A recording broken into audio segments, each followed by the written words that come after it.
Hello students, so today what I'm going to look at with you is dividing decimals. So this is something that you will do when you're looking at unit rates or unit prices, and also just in general of dividing decimals, or when you're transferring a percent to a decimal or a fraction to a decimal. So you utilize this a lot. So this is something you really do want to know. So the two things we're going to review are our steps for division, which is, does McDonald's sell burgers really? Which stands for division, multiplication, subtraction, bring down, and then repeat as necessary. Okay? So if you're not sure of that or you're not positive, go ahead and make sure you stop, rewind, and write that down. Okay. Now, the rules with the division of decimals are something that you do want to make sure that you have down more specifically. So in addition to our does McDonald's sell burgers really, is if there's a decimal value outside the house, right? So we talk, we make our house here, right? So if we have a decimal value outside the house, then you must make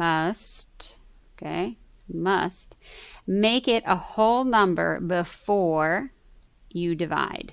Okay, you cannot divide a decimal value outside of the house. It has to be a whole number. That's just the rule. Okay, so, and then what you do to the outside of the house, you then have to do on the inside of the house.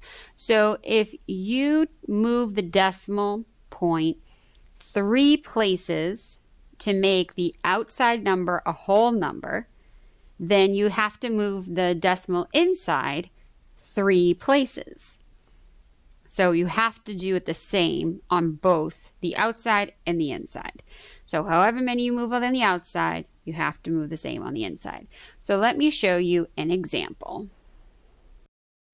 For example, if I have the problem 2.072 divided by 5.6,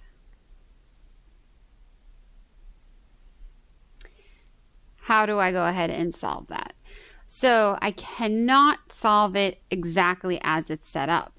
Like I said in my rules here, if the value outside is not a whole number, which 5.6 is obviously not a whole number, then I have to move the decimal enough times to make it a whole number. So 5.6, if I move this decimal 1 time to the right, well, now I have 56. 56 is a whole number. So that works. But how many times did I move it on the outside? I only moved it once. So if I moved it once on the outside, I have to move it 1 time on the inside. So that means that my new placeholder is going to be here after the 0. So now I'm going to rewrite this problem using my new values. Okay, so I have 20 point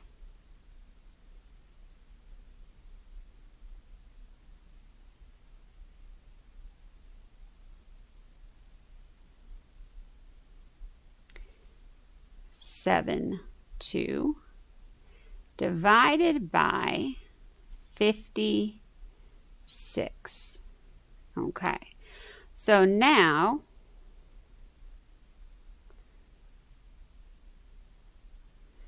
I'm going to go ahead and I am going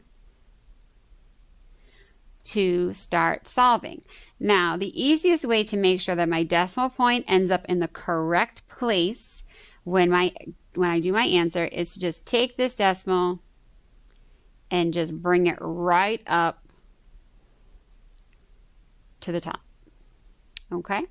So once I do that, now I just solve like I normally would with my regular division. So now obviously a table for 56 is kind of big, so this is where you can use a calculator to help you. And you have to go ahead and say, all right, how many times does 56 go into 2? Well, I can't put 56 into 2, so that would be 0 if I needed to go ahead and solve that out. And we know that 0 times 56 would be 0. So that would be subtracting 0, which would give me 2. Bring down the 0. So now I have 20.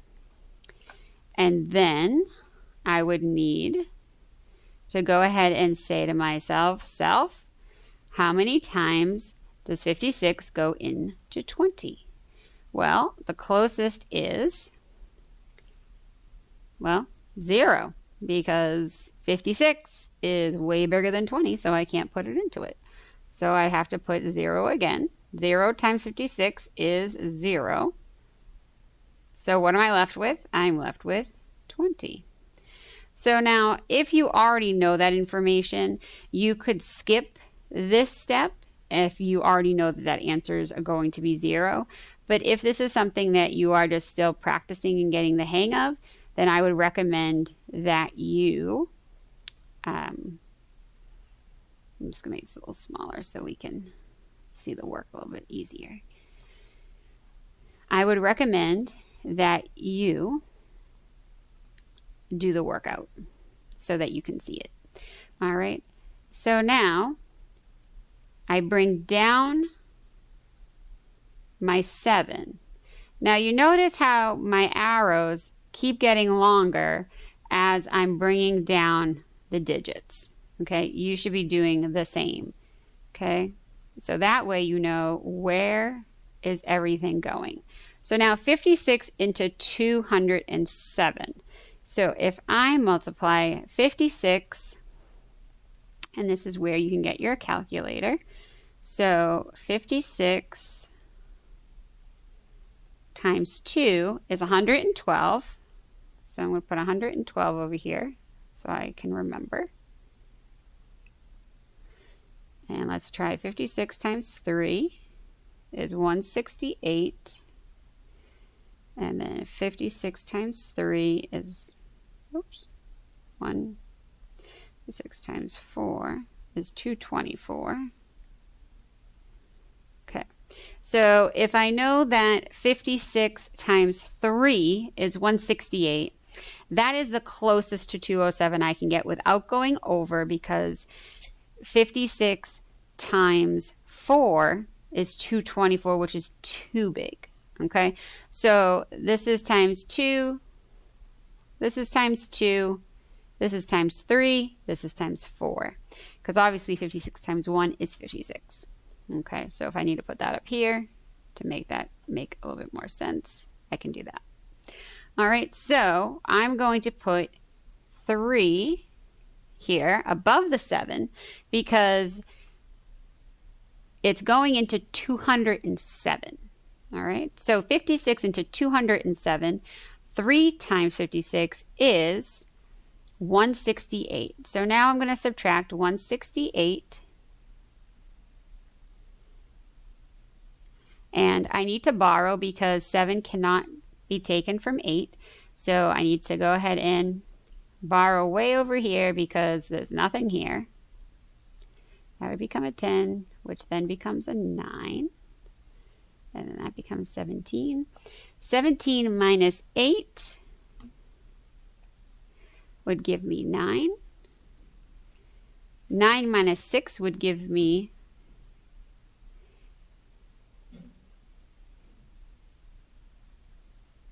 3.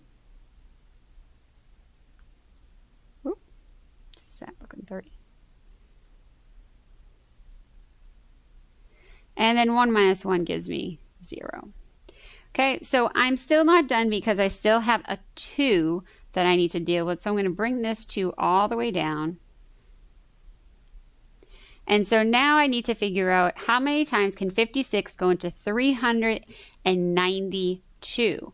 So I already know over here that 56 times 1 is 56, 56 times 2 is 112, 56 times 3 is 168, 56 times 4 is 224.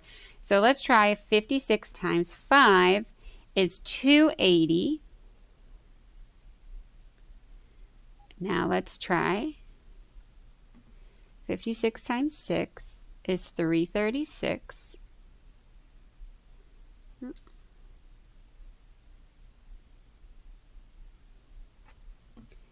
56 times 7 is 392. Okay, so 1, 2, 3, 4, 5, 6, 7. So 7 times 56 is exactly 392. So I'm going to put my 7 above the 2, and I know that 7 times 56 is 392. And when I subtract that, I'm going to get 2 minus 2 is 0, 9 minus 9 is 0, and 3 minus 3 is 0. So my finished answer is 0.37 hundredths or 0.37. Both of those would be accurate. So you could answer it as 0.37 or 0.37. Both of those are correct. How you'd write it as a fraction, it would be 37 over 100. Because remember, 2 place values with decimals means that it's in the hundredths column. That's where the last digit ends up, is in the hundredths column. Okay, so does it involve a few steps? Yes, it does.